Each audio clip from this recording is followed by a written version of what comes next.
busca de novos conhecimentos sobre o acervo espiritualista, que já serviu para alicerçar movimentos e doutrinas tradicionais como a Rosa Cruz, a teosofia, o esoterismo e a yoga. Aliás, as noções, os aspectos e os estudos que vos parecem inéditos sobre a anatomia e fisiologia do perispírito não constituem novidade, pois trata-se de matéria e ensinamentos conhecidos há muitos séculos por todas as escolas iniciáticas do mundo. É de senso comum que os mais avançados conhecimentos secretos acerca da imortalidade da alma sempre provieram do Oriente, e, principalmente, da Índia. Portanto, será ridículo e até censurável que o espiritualista ocidental despreze o acervo benfeitor dessa fonte de verdadeira sabedoria espiritual.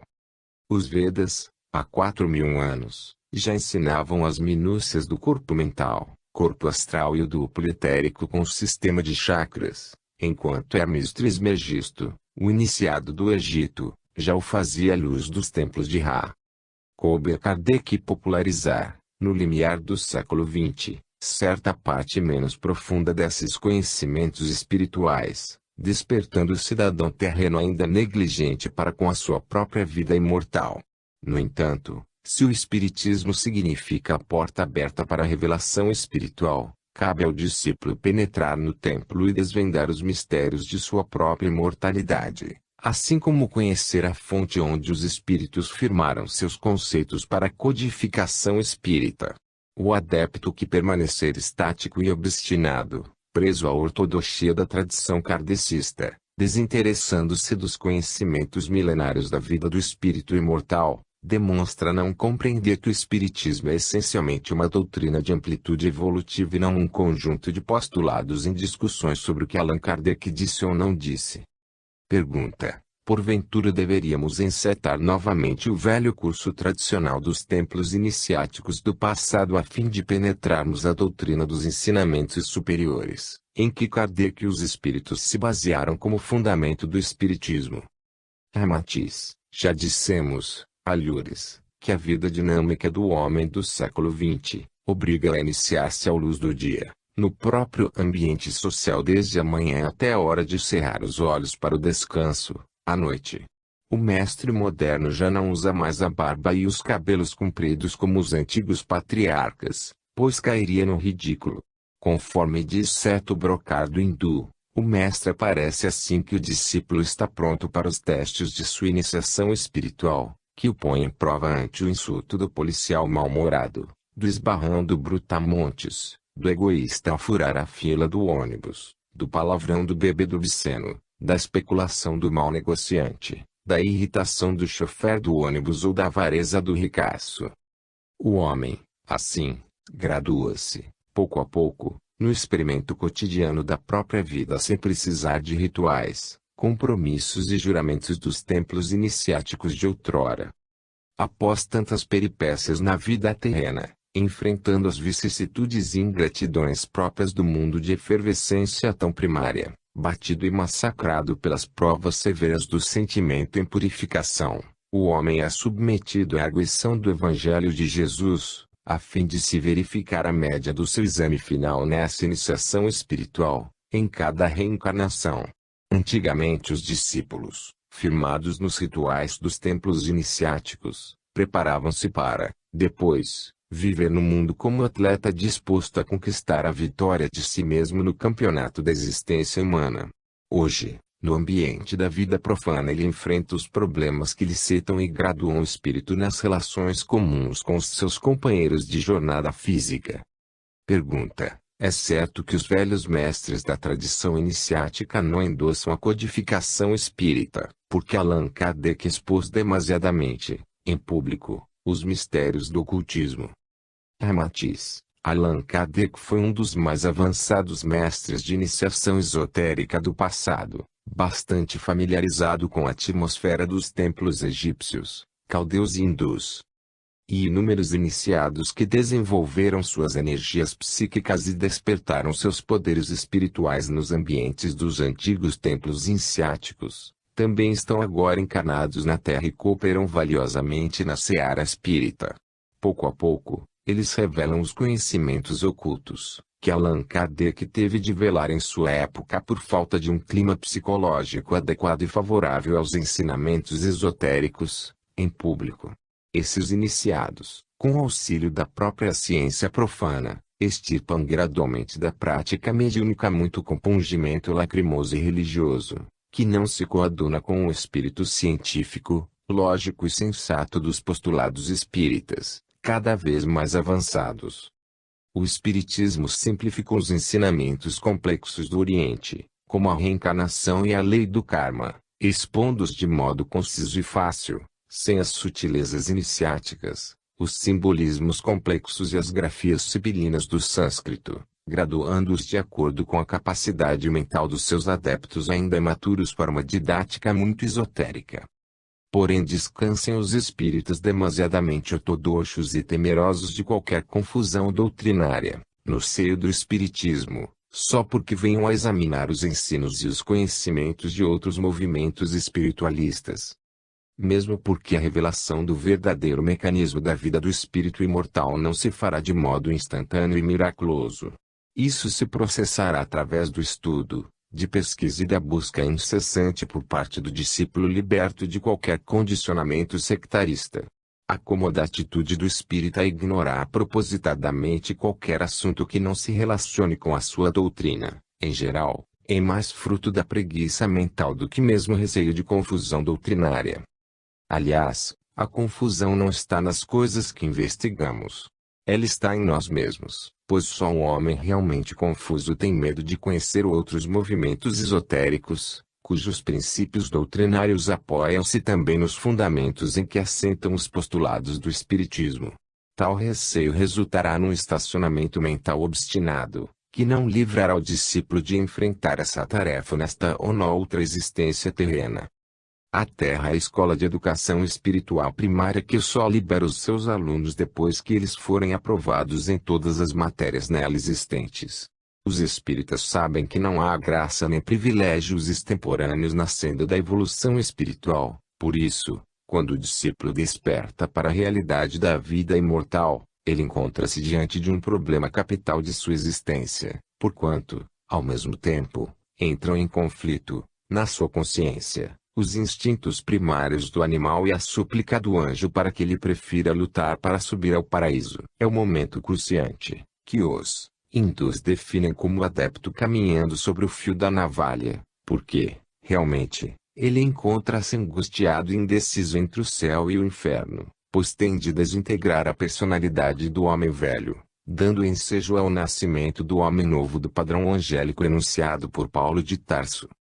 Depois que o homem encerra sua iniciação espiritual na Terra, aprendendo todo o alfabeto das matérias primárias que lhe testam o coração e lhe desenvolvem o intelecto, então será promovido para o mais próximo ginásio planetário. Não é justo que os alunos reprovados no curso primário terreno, antes de haverem assimilado integralmente os seus ensinamentos de menor envergadura espiritual, devam ingressar num curso superior. Pergunta: assim que reformarmos as leis da Terra, os alunos também alcançarão melhor graduação espiritual, não é assim? Ramatiz: querer reformar o cenário da Terra sem, antes, cristianizar o homem, e seu habitante, é como tentar endireitar a sombra de uma vara torta sem, primeiro, endireitar a vara. O ambiente moral e social da Terra é a projeção coletiva ou a média espiritual de cada um dos seus cidadãos de curso primário. Assim que tais alunos completarem o seu curso de alfabetização espiritual e merecerem sua transferência para outros orbes de melhor graduação sideral, nova leva de analfabetos baixa do mundo invisível, para substituir os que forem promovidos. As modificações fundamentais do ambiente da Terra dependem essencialmente de melhorar o padrão espiritual dos seus habitantes, pois os alunos analfabetos não se mostrarão mais inteligentes só porque pintam as paredes do grupo escolar. A simples providência de se vestir o selvagem com fraque e cartola não o torna um fidalgo capaz de habitar luxuoso hotel. Os espíritos alfabetizam-se participando do drama evolutivo no velho cenário terreno em que a vida é um acontecimento importante, mas, na realidade, as cenas e os fatos se repetem, como já acontece há séculos, sob outras vestes e costumes, pois as ligações são semelhantes. Lembra o que acontece com as escolas primárias modernas, em que apesar de se providenciar melhor ambiente, mais luz, higiene e adotar-se métodos pedagógicos eficientes, os alunos têm sempre de começar pelo ABC. O pior é que já escasseia o prazo para os alunos terrenos reprovados na atualidade, ou necessitados de uma segunda época, pois o alto já decretou a promoção do educandário terreno para a escola ginasial, restando aos rebeldes, preguiçosos, tardios e relapsos o recurso de serem transferidos para outra escola primária, talvez em condições educativas mais precárias. Mas o Espiritismo muito fará para esclarecer o terrícola nesta hora profética, cumprindo-lhe, então, popularizar os ensinamentos ocultos já manuseados por outros movimentos espiritualistas, pois a codificação espírita, em verdade, ainda não terminou, aliás, prossegue incessantemente regida pela mente espiritual do próprio Allan Kardec. Pergunta, no entanto, quanto aos ensinamentos espiritualistas dos povos egípcios, caldeus, essênios, hindus e outros, o homem de hoje, em face do atual progresso científico, já está em condições de aprender os conhecimentos esotéricos de modo claro, sem qualquer simbologia exterior. Não é assim? Ramatiz, sob a responsabilidade dos espíritos superiores, a literatura espírita tem por objetivo essencial conduzir o terrícola à sua mais breve angelitude. Os termos e as definições ocultistas, muito familiares aos orientais, realmente parecem excêntricas ou exóticas para o ocidental demasiadamente apegado às provas materiais. Porém, sob a inspiração do alto, o Espiritismo já atualiza os ensinos milenários do Oriente, assim como também os comprova à luz dos laboratórios da ciência profana, expondo à compreensão do homem comum aquilo que antigamente só era conhecido dos velhos iniciados templários. Os ensinamentos da vida espiritual, quando são demasiadamente complexos ou avançados, transbordam da mente comum e perturbam o homem imaturo, podendo torná-lo num místico exagerado, ou num ateu irredutível. Pergunta, mas é evidente que muitos homens de cultura e vários cientistas de renome universal têm divulgado um espiritismo de aspecto salutar, escoimado de superstições e de misticismos dispensáveis. Porventura o trabalho benéfico desses homens não correspondeu aos objetivos doutrinários e aos esclarecimentos técnicos da codificação espírita? Ramatiz, sem dúvida, trata-se de um trabalho de verdadeira contribuição doutrinária, com o intuito de impedir excessos da imaginação, práticas esdrúxulas e supersticiosas no seio do espiritismo, merecendo pois todo o apoio e atenção do alto. Realmente, esses homens são espíritos que renasceram na Terra com a finalidade precípua de cooperar na obra de Kardec e livrá-la da superstição, do misticismo tolo e das práticas mediúnicas excêntricas, tornando-a um movimento austero e capaz de impressionar a própria ciência profana.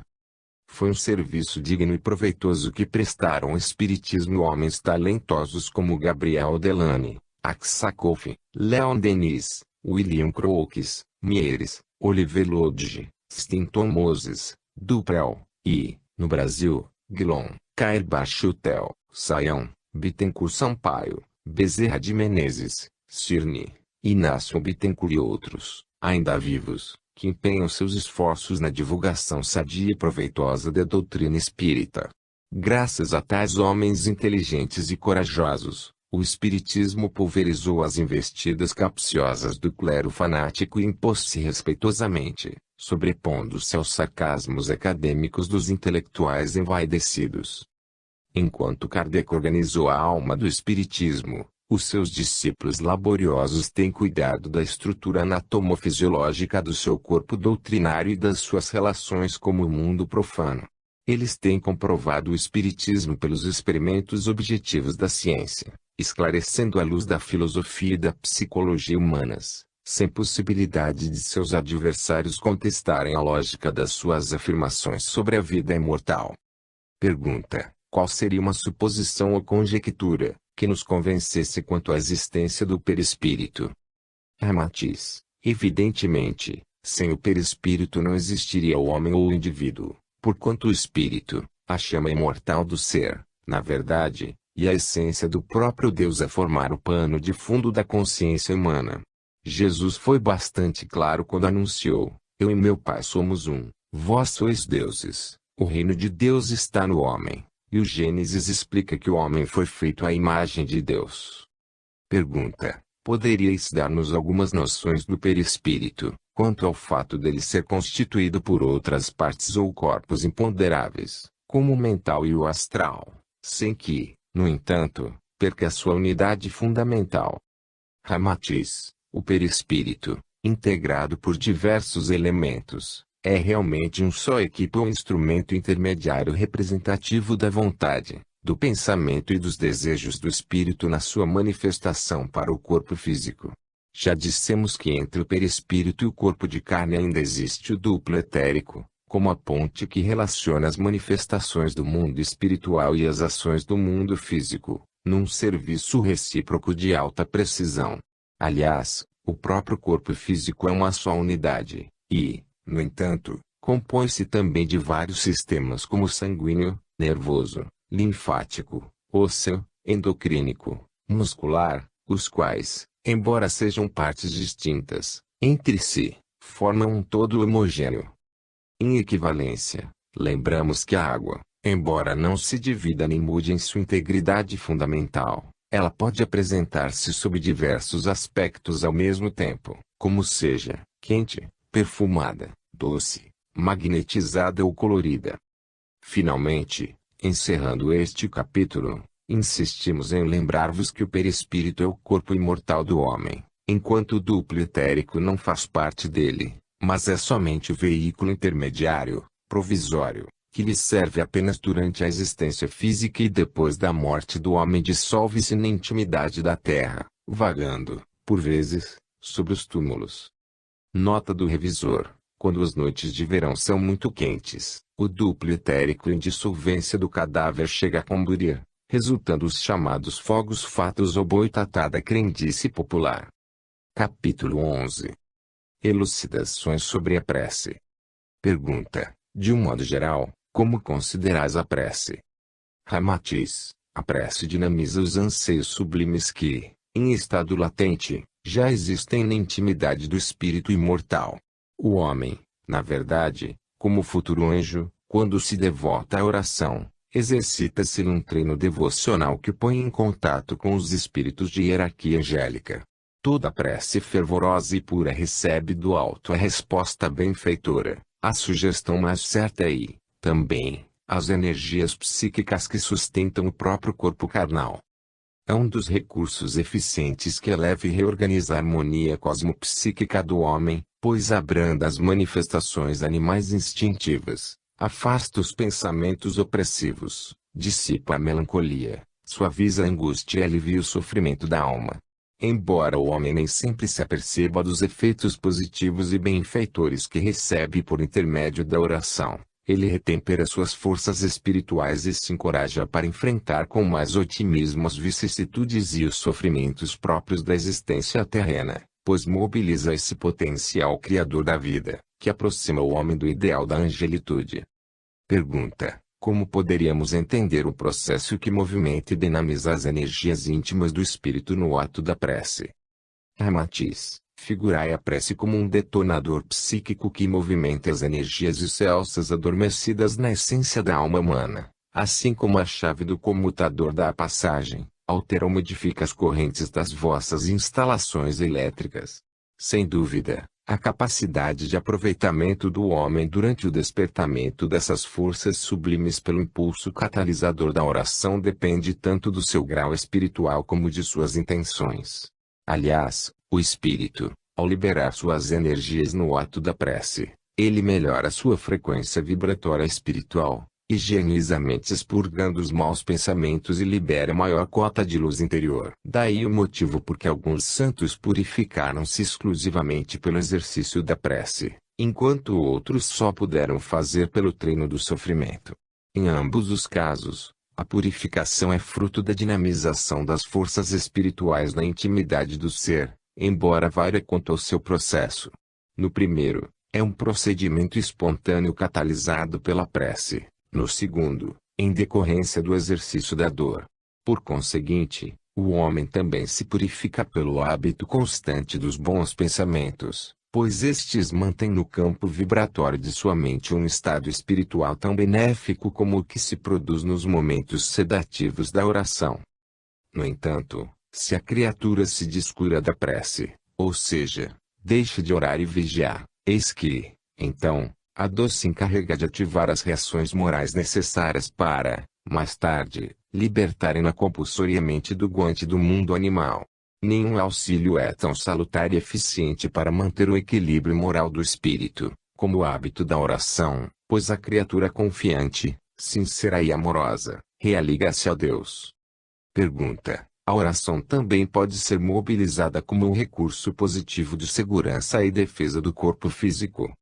Ramatiz: a oração, embora constitua uma atitude de sublimação espiritual, não pode livrar o homem das agressões e hostilidades dos malfeitores do vosso mundo. Inúmeras criaturas de vida santificada foram trucidadas no momento que proferiam a mais fervorosa prece. Paulo foi decapitado quando orava, os mártires do cristianismo sofreram o massacre mortal das feras dos romanos, enquanto interligavam-se pela força emotiva da prece e dos cânticos excelsos de renúncia à vida humana. Jesus, o divino amigo, enquanto os algozes lhe perfuravam as carnes com os espinhos e os cravos do martírio, comungava na mais elevada prece de amor ao Pai. Giordano Bruno, João Luz, Joana d'Arc e outros, apesar de suas rogativas fervorosas a Deus, não puderam livrar-se das chamas que lhes torravam as carnes no suplício das fogueiras. Embora a prece seja um admirável processo de dinamização das forças angélicas do espírito imortal, não pode imunizar o homem contra os efeitos ofensivos e destrutivos das leis que estejam vigorando no mundo material. Nem mesmo Jesus violentou tal princípio, pois deixou esclarecido que ele não viera ao mundo material perturbar suas leis comuns. Aliás, se isso fosse possível, então o ser humano só se devotaria à prece pelo interesse de proteger o seu corpo físico. No entanto, desde o berço, ele cuida de proteger-se contra as intempéries e demais hostilidades do meio onde renasce por determinação kármica. Cumpre-lhe sobreviver na carne a maior cota de tempo possível, a fim de melhor purificar a sua consciência espiritual, devendo, portanto, zelar pela saúde do seu corpo. A oração catalisa as reservas espirituais do homem, assim como imuniza contra a interferência dos maus espíritos e dos pensamentos daninhos. Em consequência, a harmonia espiritual que é ensejada pela prece também proporciona ao corpo carnal melhores condições de equilíbrio nervoso e harmonia fisiológica. Pergunta: no entanto, pela tradição histórica sertaneja soubemos de facinoras e guerrilheiros, que tinham o corpo fechado, graças às simpatias, rezas e orações misteriosas que eles conduziam consigo, as quais, além de protegê-los contra os seus inimigos, também os livravam de acertarem contas com as autoridades policiais. Que dizeis disso?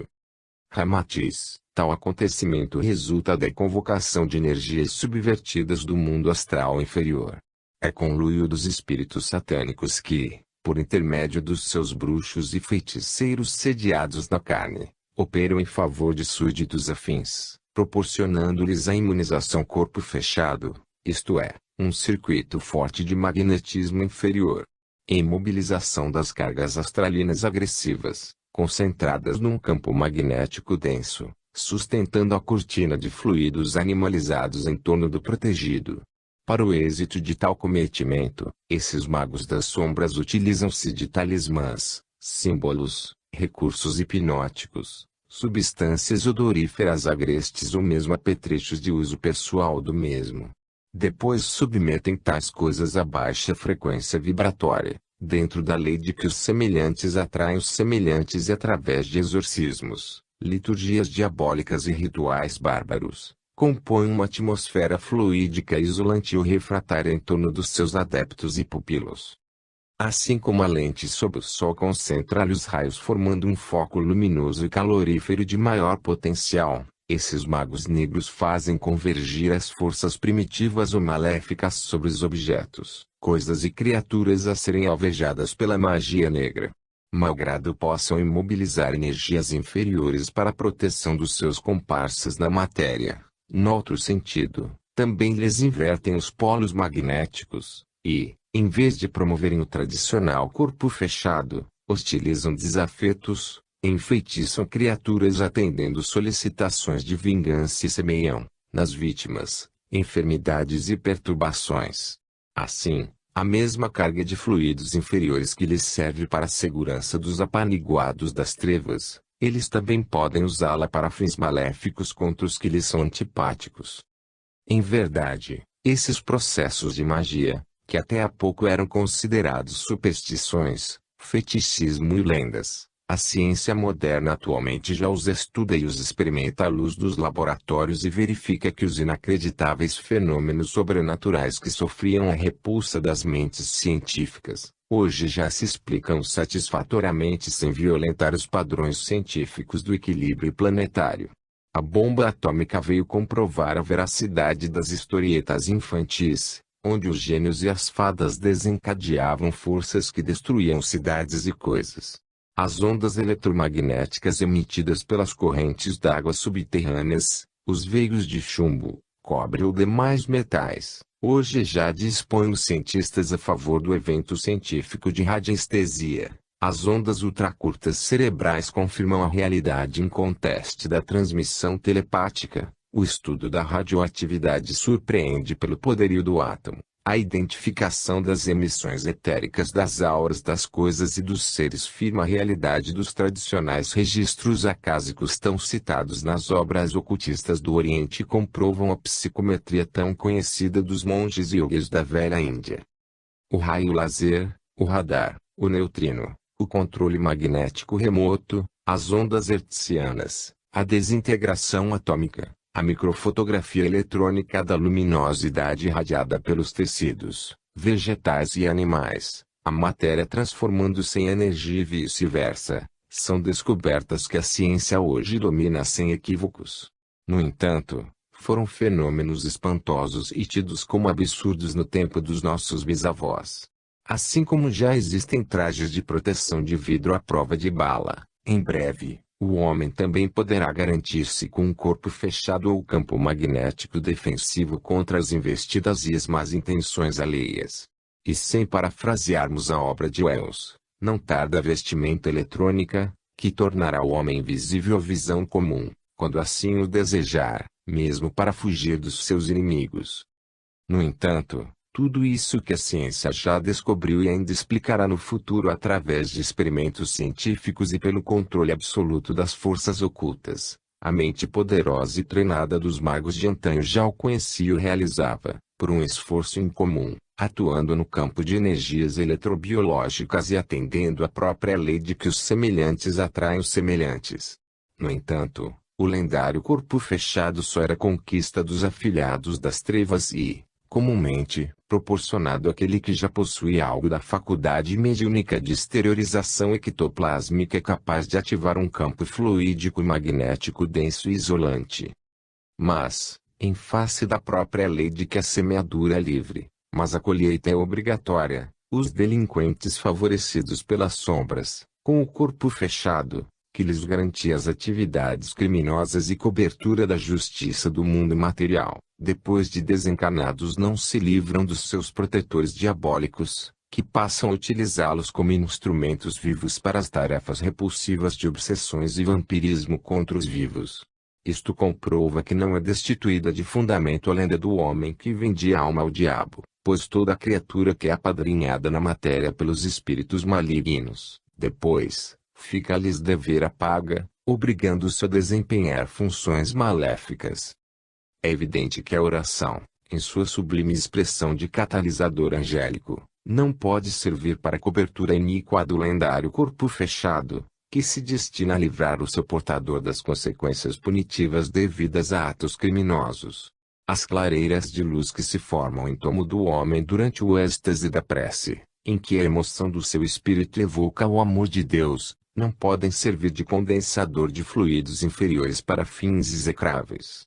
Enquanto a prece é uma vibração de energias excelsas para o serviço do bem e do amor, A proteção do corpo fechado e condensação de forças hostis e primitivas do astral inferior, para então servirem de escudo à ação dos malfeitores. Pergunta: conforme vossas ponderações, concluímos que a prece, tanto quanto seja mais pura e sublime, ela é menos defensiva para o corpo físico, embora de maior eficiência para o espírito. Não é assim?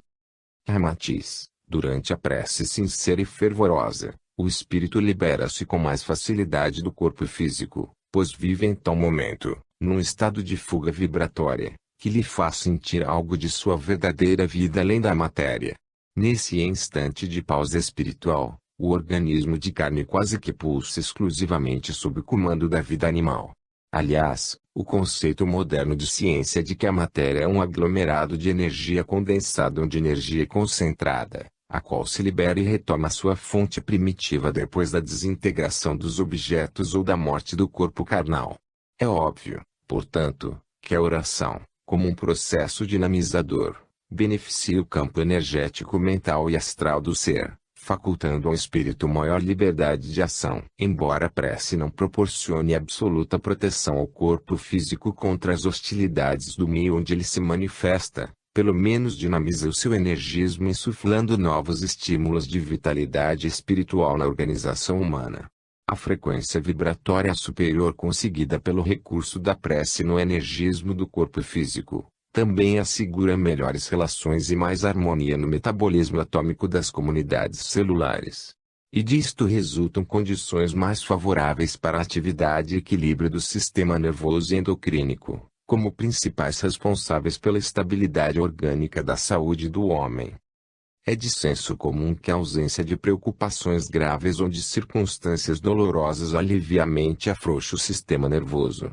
Como decorrência, a prece é excelente recurso terapêutico para o homem, porque a sua dinâmica liberta o espírito das contingências materiais, proporcionando momentos de paz e de agradável alívio corporal. O ser não só se reanima em espírito como estabelece melhores condições para a atividade fisiológica e corporal nessa louvável vivência angélica. Deste modo, indiretamente, a oração também é útil ao corpo físico porque ele concentra valiosas forças espirituais e defende contra as vibrações inferiores projetadas por outras mentes mal intencionadas. A oração é uma espécie de sentinela vigilante contra as influências espirituais nocivas porque pecaminosas, pois a prece aquieta os impulsos inferiores e evita as explosões de ódio, orgulho, e ciúme, ira ou inveja. O psiquismo transtornado produz cargas emotivas daninhas porque semeia choques destrutivos na contextura delicada das células nervosas e consequente perturbação do organismo físico. Em cada órgão do corpo humano repercute a carga psicodinâmica que for emitida pela mente, que acelera, retarda e até paralisa a função orgânica, pois age em perfeita sintonia com a força do impacto favorável ou desfavorável. A harmonia magnético-vital que assegura a saúde corporal depende principalmente do seu estado de espírito. Cada homem vive, alimenta e incorpora em si mesmo a bagagem das suas emoções psíquicas. A prece sincera e pura funciona sempre como excelente dissociador das formas pensamentos indesejáveis, aderidas ao halo mental do homem, pois é poderoso instrumento que purifica a mente intoxicada e desoprime o sistema cérebro-espinhal. O ódio, a raiva, o ciúme, o orgulho, a inveja, a avareza, a cobiça ou a crueldade são estados negativos de espírito, que produzem formas pensamentos enfermiças, pois causam alteração dos hormônios endocrínicos, contraem a vesícula e o duodeno, atrofiam o colo intestinal pelos espasmos indisciplinados e produzem a congestão hepática pelo afogueamento cardíaco ou retardamento circulatório sanguíneo. No entanto, a oração, harmonizando o campo mental e magnético do homem, acelera o poder defensivo das bactérias, ativa os processos imunológicos e vitaliza os agentes defensivos contra os surtos epidêmicos, assim como desafoga o curso dos hormônios responsáveis pela edificação celular. Os médicos futuros, depois que se aprofundarem no estudo do problema complexo das doenças do século, terão de aceitar a oração como recurso de eficiência positiva para auxiliar a manutenção psicofísica do homem. No enfermo que ora contrito, a força e a sublimidade da prece cicatrizam mais breve as suas feridas, aceleram a sua convalescença e defende-o contra a infecção após as intervenções cirúrgicas. Durante a oração, os enfermos retidos no leito suavizam suas amarguras, suportam com muito estoicismo os sofrimentos redentores, e até esquecem as reminiscências trágicas ou dramáticas do pretérito, sobrepondo-se, tranquilos, às coisas do mundo transitório. Considerando-se que o corpo de carne é o prolongamento do conjunto mental, astral e etérico do perispírito imortal, é evidente que as suas células fatigadas também se restauram com facilidade sob o influxo das energias espirituais convocadas pela prece. Pergunta: que dizeis da ação da prece usada como recurso defensivo nos trabalhos mediúnicos de intercâmbio com os espíritos desencarnados? Ramatiz: a prece, realmente, é um dos recursos eficientes para o bom êxito do intercâmbio mediúnico, uma vez que essa relação mediúnica entre vivos e mortos processa-se geralmente através do contato perispiritual dos desencarnados com o perispírito do médium. Desde que o intercâmbio mediúnico efetua-se particularmente pelo ajuste oculto e energético do perispírito de ambos os comunicantes, é óbvio que o seu sucesso depende bastante da qualidade dos fluidos e do magnetismo que forem mobilizados no ambiente dos trabalhos espíritas. Sem dúvida, tal sucesso é negativo nas relações mediúnicas entre os espíritos de baixa categoria espiritual e os homens venais ou corruptos, que se afinam mentalmente a um campo magnético de forças inferiores. O intercâmbio sádio exige no ambiente a ausência de quaisquer fluidos mortificantes e perniciosos, e a prece é um poderoso agente de profilaxia e defesa vibratória. Mas é óbvio que, durante o intercâmbio mediúnico com o além, os guias e os mentores espirituais não são obrigados a sustentar no ambiente de trabalho um padrão fluídico superior, quando seus próprios componentes permaneçam dominados por impulsos mentais censuráveis, que alteram a harmonia do conjunto. Pergunta: em que condições a prece é insuficiente, negativa ou até mesmo inconveniente? Ramatiz: insistimos em dizer que a prece, em face de sua natureza excelsa e imponderável, é súplica religiosa ou rogativa eterna, pairando acima dos interesses egoístas do ser. Ela vivifica a alma e exalta o bem, sendo, portanto, censurável que alguns homens subvertidos convoquem forças mentais para atender aos seus objetivos mercenários, egocêntricos ou até vingativos. A oração é negativa quando não é mobilizada exclusivamente para o bem do espírito imortal ou em benefício do próximo.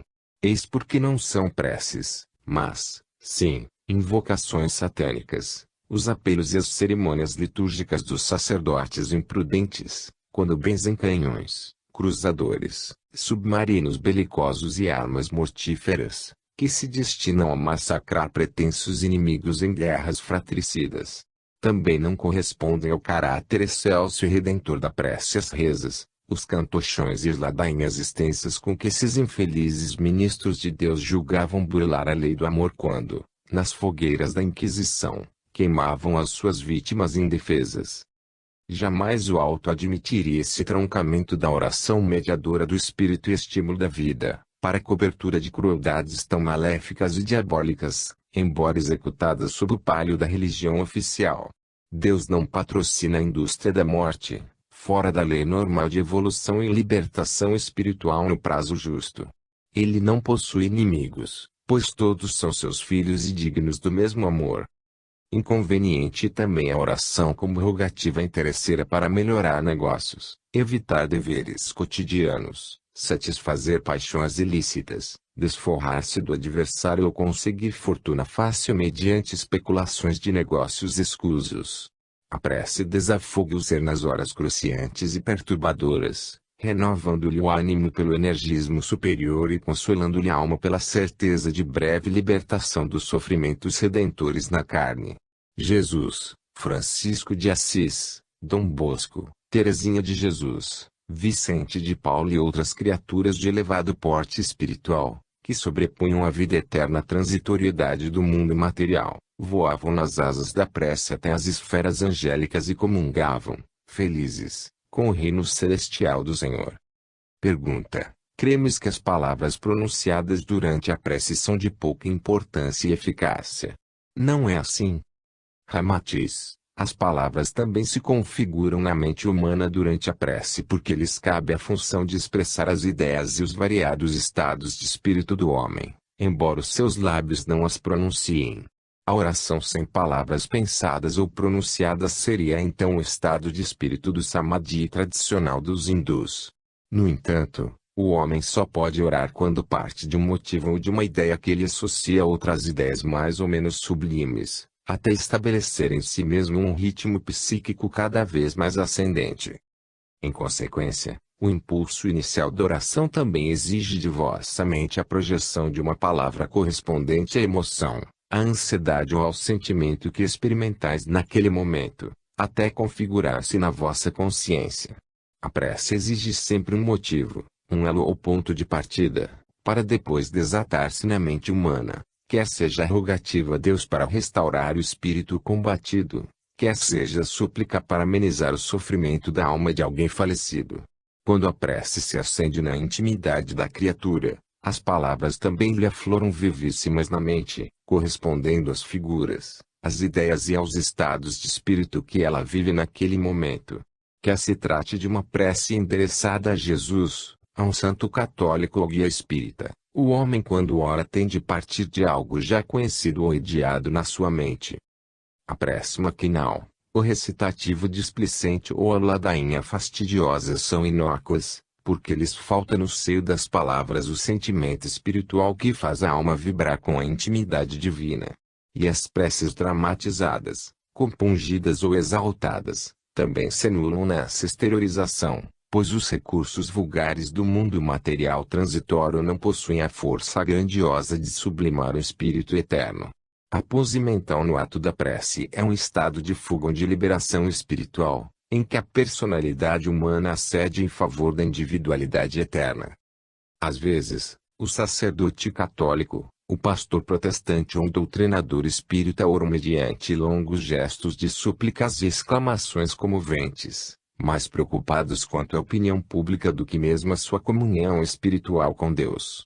No entanto, um homem simples, analfabeto e destituído dos recursos de oratória, porém, humilde e confiante no seu Criador, pode obter facilmente os favores sublimes do alto, em sua linguagem profana e singela, porque trata-se de uma rogativa sincera, pura e sem interesse pessoal. Nota do médium: estas palavras de Ramatiz fazem-nos recordar um conto sertanejo, humorístico, em que alguns sacerdotes católicos, pastores protestantes, médiuns espíritas e adeptos esotéricos achavam-se impedidos de realizar uma festividade campestre de confraternização, porque a chuva caía inclemente.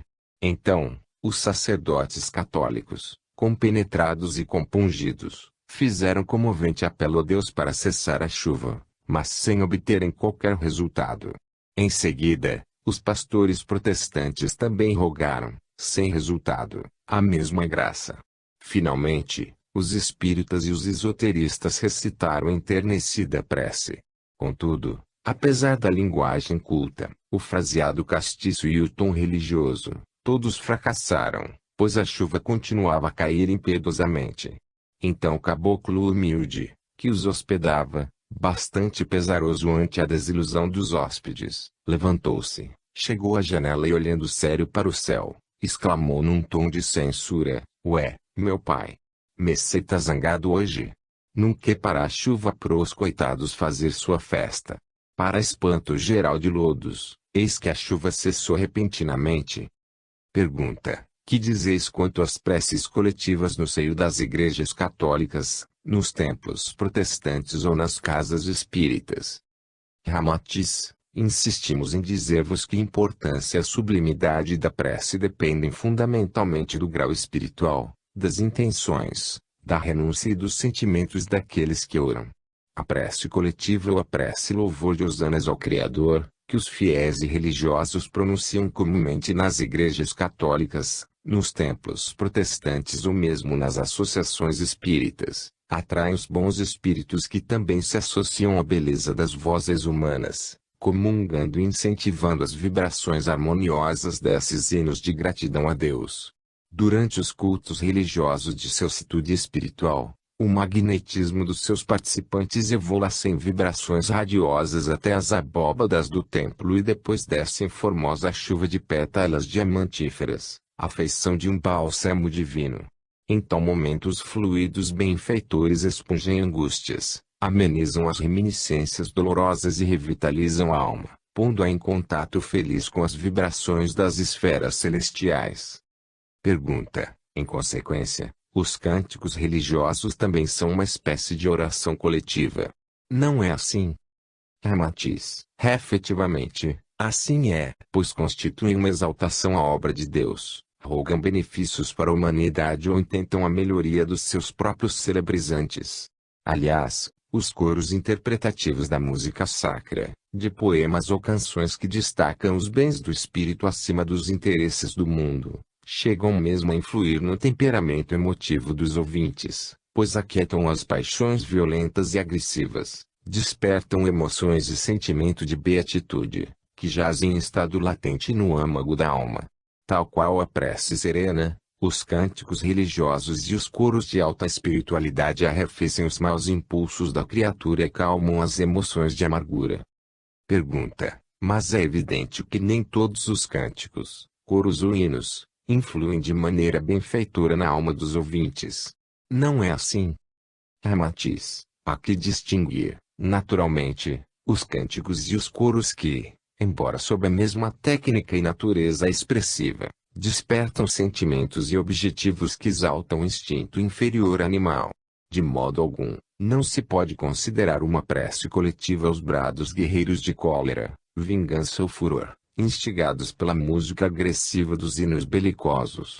São cânticos de vanglórias, de orgulho ou de desforras, que, apesar do seu motivo patriótico, separam e avivam o ódio entre os homens, contrastando negativamente com o sentido pacífico da oração que é mensagem de amor e vida eterna. Os cânticos religiosos de hosanas a Deus, os poemas sinfônicos que exaltam a beleza da vida e as virtudes dos homens, os hinos de incentivo ao dever cívico e as atividades criadoras da juventude, como mensagem do estímulo superior, erguem o coração e a alma dos ouvintes em favor de tarefas benfeitoras na face da terra. Também servem de consolo e ânimo quando, em certos momentos da existência, o conjunto de vozes humanas emolduradas pelas melodias sublimes, avivam na alma a glória da vida imortal. Pergunta: que dizeis dos grupos corais ou conjuntos musicais, que executam melodias populares ou peças folclóricas?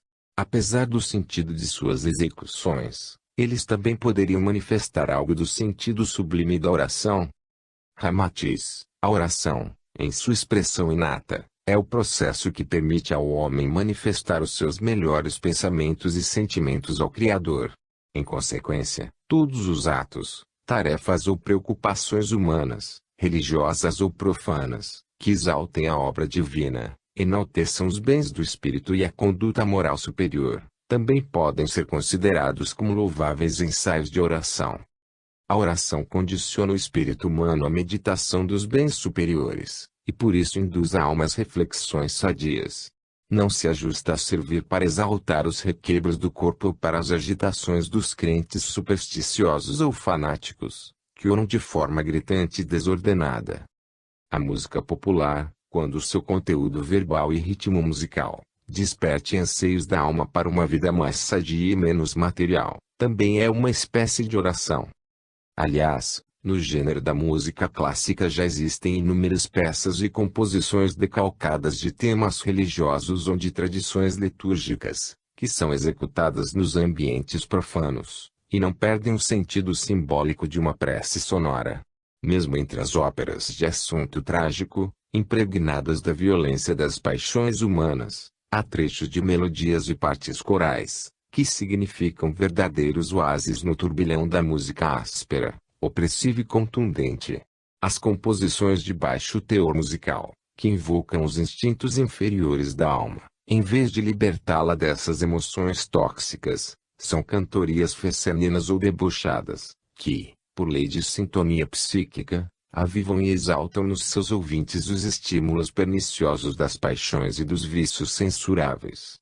Pergunta: explicam alguns videntes que, durante as preces tecidas pelos sentimentos mais puros dos homens, formam-se halos de auras luminosas com desenhos ou símbolos de cores fascinantes a flutuarem sobre as cabeças daqueles que oram.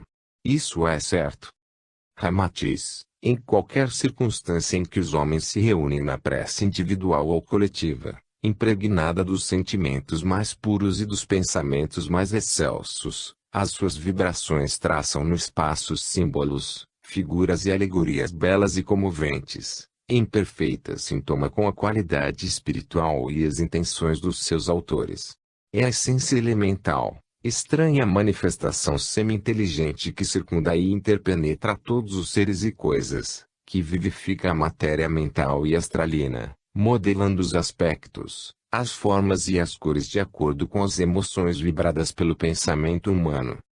Assim, enquanto o grau espiritual do ser fundamenta a luminosidade das auréolas humanas, a qualidade do pensamento determina-lhe o tipo de cor e a sua forma de expressão simbólica. Muitas vezes, quando o homem pensa fortemente em algum lugar distante, onde desejaria se manifestar no momento, ele também pode projetar uma forma de pensamento cópia de sua própria figura humana, e se for identificado pelos videntes é julgado como se fora realmente um espírito. No entanto, se ele pensa em coisas, objetos ou seres, os seus pensamentos caldeiam a forma daquilo que pense tão nítido e identificável conforme seja a precisão da ideia forjada pelo pensador. E assim, as formas pensamentos, com suas cores peculiares e contornos exóticos, não só influem nas outras criaturas afins, como atraem outras imagens semelhantes e reforçam a natureza mental do que já foi pensado. Eis porque, no vosso mundo, de vez em quando, certas invenções, teorias, obras literárias, poesias e composições musicais surgem, simultaneamente, reveladas por mais de um indivíduo. Este fenômeno é resultante da reciprocidade mental entre aqueles que nutrem ideias semelhantes. Tem, pois, real fundamento a sentença de que as ideias andam no ar. Obviamente, a formação dessas imagens e símbolos em torno do halo mental do homem, impregnadas de cores de radiações luminosas que surgem à medida que ele pensa ou se entrega à oração, dependem da natureza dos seus pensamentos e emoções.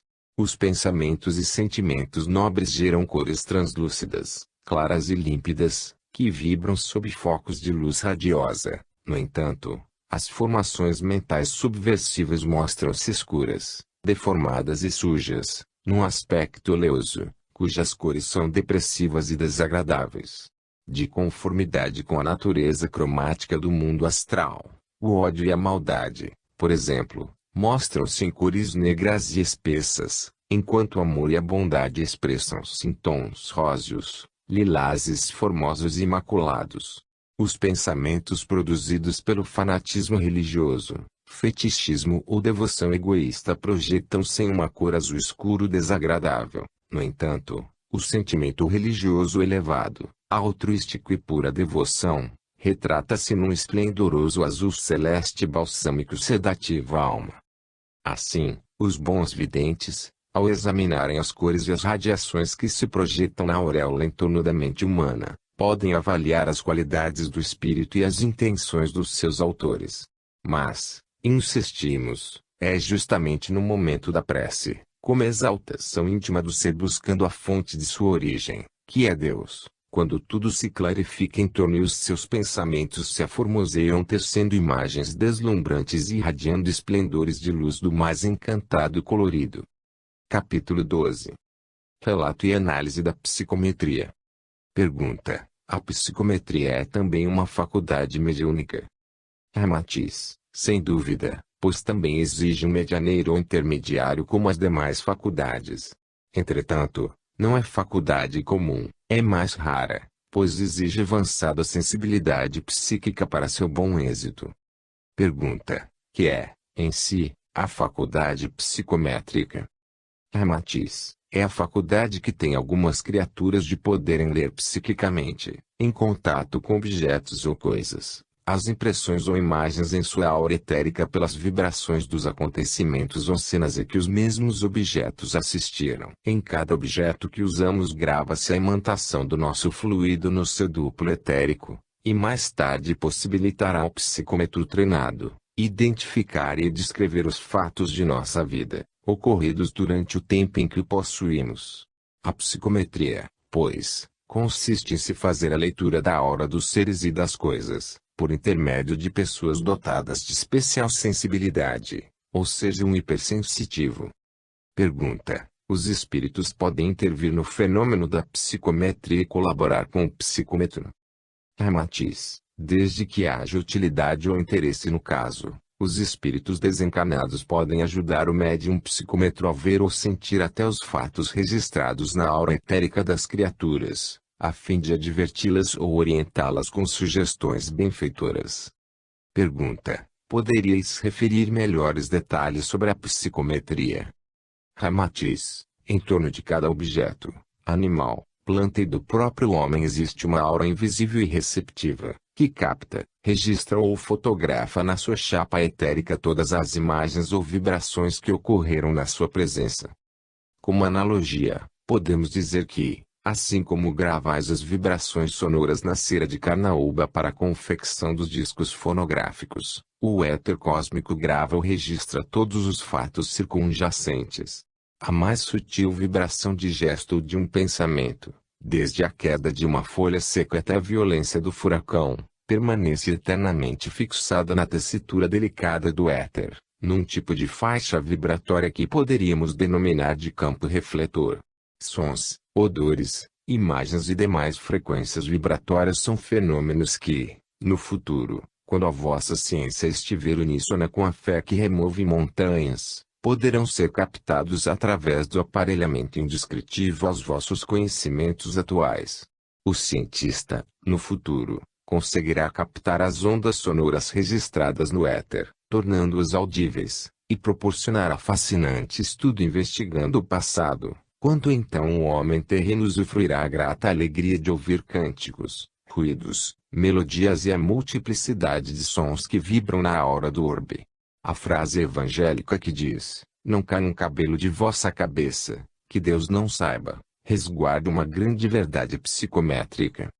Quando a vossa ciência dispuser da faculdade dessa visão etérica, então, em face dos inúmeros elementos materiais das épocas remotas do passado e que ainda existem, espalhados por todos os recantos do vosso orbe, será possível trazer à superfície e constatar a verdade autêntica e imaculada de muitos fatos e acontecimentos ocorridos no vosso mundo, que a tradição secular registrou na vossa história, porém, completamente adulterados. E, como decorrência de tais revelações, a humanidade conhecerá, então, sem qualquer equívoco, certos fatos que se acham sepultados na noite dos tempos. Pergunta: gostaríamos que nos explicasseis como é que o psicômetro exerce a sua faculdade. Matiz: o psicômetro, concentrando-se profundamente na aura do objeto ou coisa material que pretende auscultar, pouco a pouco vai captando os eflúvios psíquicos da frequência vibratória que os envolve, e então começa a sentir, pela sua projeção no perispírito, a série de imagens que, em ordem decrescente, vão lhe assinalando os fatos na ordem inversa. Supondo que um competente psicômetro, tornando um anel ou joia que pertenceu a um fidalgo da corte de Luís XV, submete o espectro áurico dessa joia a uma análise de investigação vibratória. Logo, então, ele começa a se aperceber de todos os acontecimentos que se desenrolam em torno do referido objeto ou, para melhor definição, de todos os fatos a que o anel assistiu, desde o momento em que o dito fidalgo começou a usá-lo. Porém, os acontecimentos surgirão em ordem inversa, isto é, do presente para o passado. Na chamada literatura ocultista encontrareis suficientes comprovações de fatos verídicos revelados pela psicometria. Às vezes, é suficiente um fragmento de papel, pano, metal ou mesmo de pedra, que permaneceu nas adjacências de importante cerimônia pública, de uma batalha ou mesmo de fatos sem grande importância, mas o psicômetro bem desenvolvido relata os acontecimentos assistidos pelo objeto. Pergunta: quais os recursos que melhor auxiliam o desenvolvimento do psicômetro e o êxito do seu trabalho? Ramatiz: os principais elementos necessários ao psicômetro são os seguintes: habituar-se à meditação, dominar bastante as sensações pessoais para ter bom controle mental. Deve aprender a isolar-se do mundo externo físico,